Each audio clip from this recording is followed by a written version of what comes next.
punta hecha, ahora hay que seguir forjando, hay que seguir dándole forma a la hoja. Bueno, pues eso es a base de calor y martillo, las veces que sea necesario, hasta que cada herrero le vaya dando a la hoja una forma que vea apropiada para ella. Bueno, pues ya hecho esto, ahora con esta especie de cuchilla la cortaríamos. Y de momento la vamos a dejar ahí cortada, porque ahora voy a explicar cómo se hacían los mangos, la siguiente parte. Bueno, pues los mangos principalmente son de madera de brezo o madera de bojo. A ver, estas son maderas que abundan en la comarca para hacer este tipo de elaboración. Antiguamente, lo primero que se hacía del mango era la parte estrecha, se llama espiga. Para hacerla, pues nada, cogían un trocito de madera y con la cuchilla le iban dando forma. Y lo mismo hacían con la empuñadura, por donde la vamos a coger, también le daban forma con la cuchilla. ¿Y cómo matizaban todo esto? Porque de aquí salía muy vasto. Pues nada, a golpe de escopina y de lima, no quedaba otra. Poquito a poco, hasta que cada herrero le vaya dando forma a todo el conjunto del mango. Bueno, pues ya hecho esto, ahora con un serrucho cerraban completamente a la mitad la espiga, la parte estrecha y la empuñadura al centro. Esto es cuando se cierra la navaja, es donde va a quedar el filo guardado, el filo protegido. Bueno, pues segunda parte hecha, vamos a la tercera, vamos a la argolla o virola, miren. Para hacer esta pieza, los herreros utilizaban principalmente planchas de hierro. A ver, hierro porque era el metal que tenía más asequible. Utilizaban otros metales pero en menor medida. Eran planchas planas, parecidas a esta, que cortaban con esta especie de tijera. Bueno, pues el trozo de metal que cortaban lo traían para encima de este trocito de madera. Esto se llama sufridera. Lo colocaban en plano y con un martillo le iban dando golpes al centro. Cuando el metal empezaba a doblar, más o menos como este, le colocaban la espiga, la parte estrecha del mango, y con la espiga apoyada al metal, con el martillo iban cerrando el metal alrededor de la madera, le iban dando forma, hasta que lo dejaban pues nada, bien ceñido, bien ajustado a la madera. Miren, para que lo entiendan, estoy hablando de cuando no había ni calibre, ni medidas, ni nada de nada. Con la cuchilla nunca salía una espiga igual, entonces qué mejor molde para hacer esta pieza que el mismo sitio donde va a ir puesta.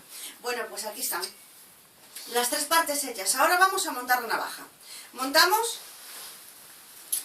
y nos vamos con todo al taladro de mano. Aquí se perforan las tres partes al mismo tiempo hasta que salga la broca por el otro lado, y con el agujero hecho se coloca el eje. El eje es el pasador. Bueno, pues con el eje colocado de forma provisional, como está este, aquí llegó el momento de ajustar la navaja. Le hay que hacer pues todo lo que necesite, tanto de forma como de funcionamiento. Bien, pues una vez hechos los ajustes que cada una requiera, se quita el eje, se vuelve a quitar la hoja y ahora tenemos que templar el acero. A ver, la navaja está hecha, pero a estas alturas del proceso el acero de la hoja es esto todavía. Es un acero blando, un acero completamente manipulable, También es un acero que a estas alturas del proceso todavía ni afila ni corta, entonces hay que transformar el acero de la hoja en un acero de corte, y eso se hace con el temple. Bueno, pues el temple consiste en dar al acero, entre muchas propiedades, una de ellas es dureza.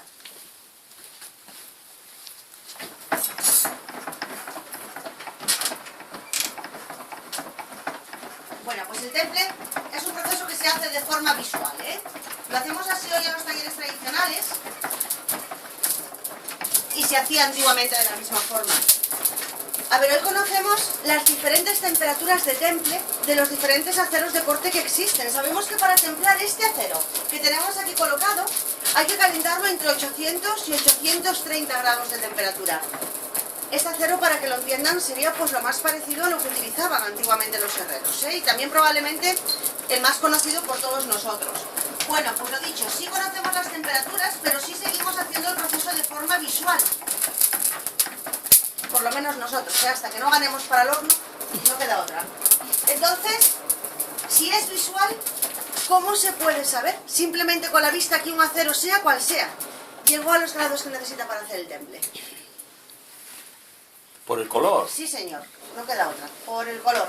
Bueno, pues ahora vamos a volver a hablar de este acero. Miren, en el caso de este acero, cuando la zona templar de aquí sería la hoja, que forjamos al principio, se pone del mismo color que la brasa, este acero va a estar entre esos grados que necesita para hacer el temple. Ese color es cuando los herreros dicen y decían que el acero cogió el rojo cereza. Bueno, pues le damos un cambio brusco de temperatura, lo metemos en agua fría y el acero ya tiene temple. Si antes del temple doblaba, después del temple dijimos que cogía dureza.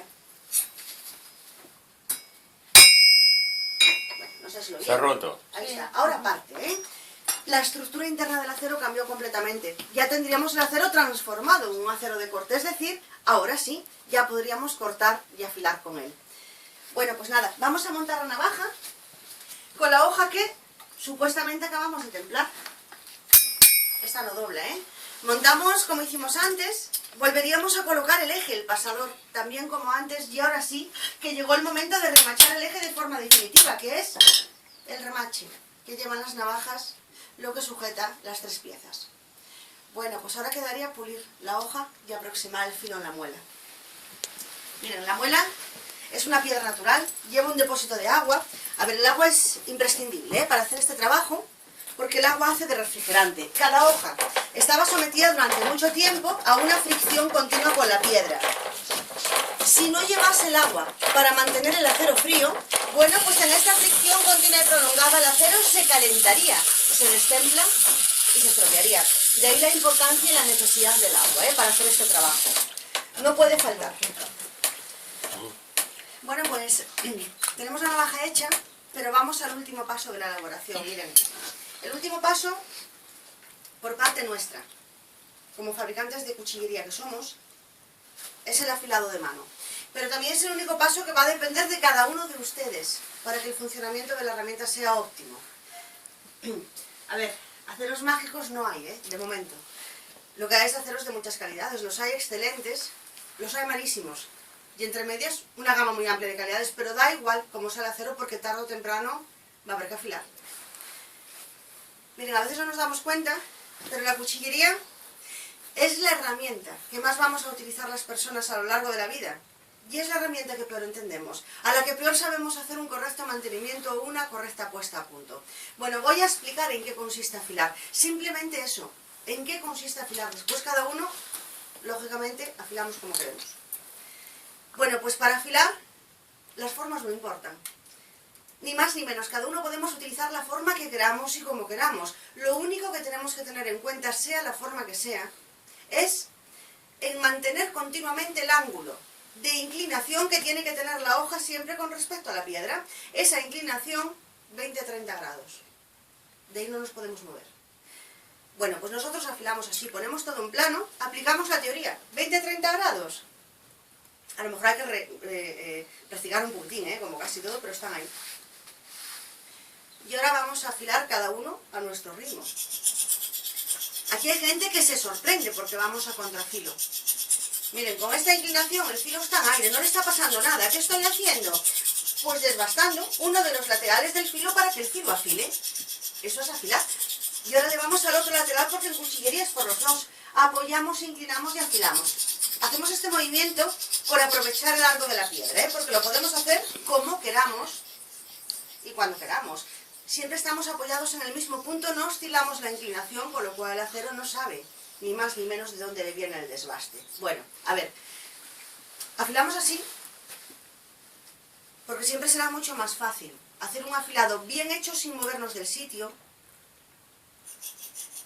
que aplicar esto de la inclinación a cualquier otra forma, y muchas de ellas bien conocidas por todos nosotros, donde claro, ya tenemos que andar cambiando la inclinación de la piedra de la hoja y así sí que podemos cometer muchos más errores en el afilado, porque es muy difícil guardar continuamente esa inclinación con tanto movimiento de manos. Si no lo sabemos hacer bien, lo más probable es que nos equivoquemos en algún momento del afilado, con lo cual, cuanto menos movamos las manos, cuantos menos movimientos hagamos con ellas, bueno, pues más posibilidades tendremos de mantener esa inclinación el máximo tiempo posible, es decir, más posibilidades también tendremos de hacer un afilado lo más correcto posible. Bueno, pues esto es el proceso completo de la elaboración de la navaja. Muchísimas gracias y espero